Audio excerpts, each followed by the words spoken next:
Hi there. Today's video I want to talk to you about your stuff, your gear that you're going to be bringing with you and using on the Yorkshire Three Peaks event. If you haven't decided now, I would suggest you do. And the reason is very simple. There's always a practical reason. With me, as a coach and as a professional runner for many years, a winner of ultras, and it doesn't matter whether you're walking or running, by the way. This applies to you if you're a walker or a hiker or a runner. It matters not one bit of difference. Select your gear now.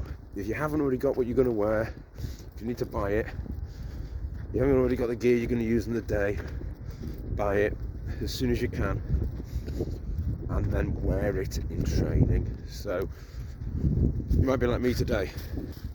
Well, Jeff, I'm just on a path like this.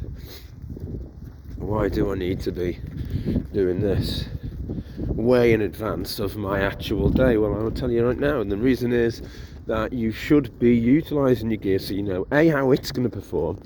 Perhaps more important than that, though, is how you will feel using and wearing it.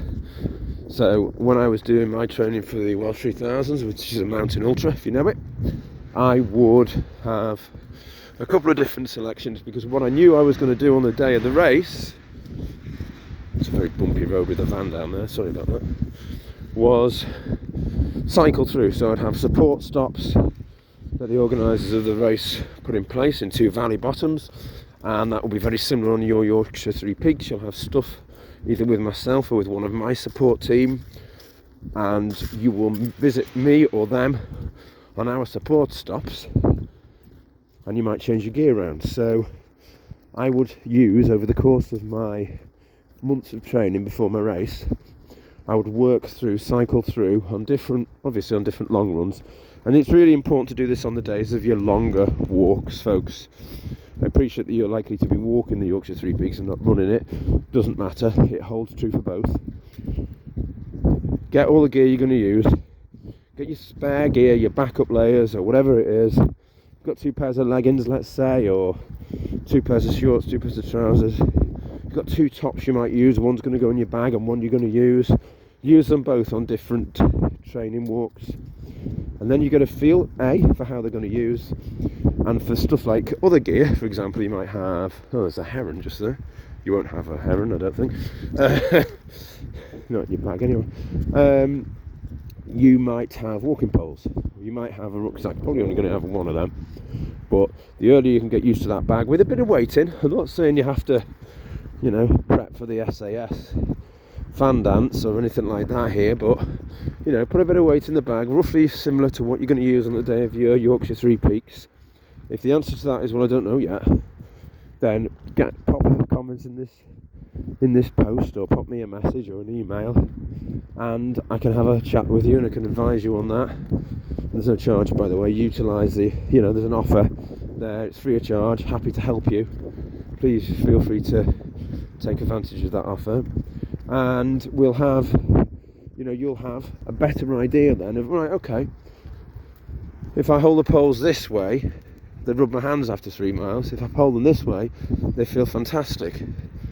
Lesson learned, going into it, rather than 3 miles into the Yorkshire Three Peaks, your hands are starting to rub and you think, why is this happening? Well, you've eliminated that in training. The rucksack pulls a weird way if I use that strap, but if I leave that strap undone, it doesn't bother me at all. I remember that, that sort of stuff. So really important, and well worthwhile testing in practice first. And this is the sort of stuff that I learnt over 7 years of racing the hard way. Maybe that's just because who I am, but I'm doing this to save you that hassle. So I hope that's helpful. Just general, and a lot of this stuff is common sense. The problem with common sense is it's so common yet nobody does it. So you may well be sitting there thinking, well, I could have worked that out for myself, and you probably could have done, I'm sure you would, but it's a question of whether people do it. So please do, I implore you, this is all about making your Yorkshire Three Peaks day easier. So of course my team and I will be there to help you. We will support you all the way round. We will keep you safe. But you at least for physical effort at the very least, that's going to all be on you. So you want to make sure you're prepped for that. I want you to be prepped for it, because then you achieve it and you have a better day, and that's good for me as well, isn't it? You know, so that means that more people that do my stuff are enjoying themselves and having a great time. So I hope that's going to be true for you. Hi. Following the tips in this video, the other videos, please do check them out, follow them. They are useful, they will help you. And again, I implore you, if you haven't got a plan already and you're doing bits here or there, or you don't have any structure to your training, let's say, bar I'll go out and do a walk here and there when I can fit it in, get in touch with me. This is not for the professional athlete, although if you are one, they'll help you.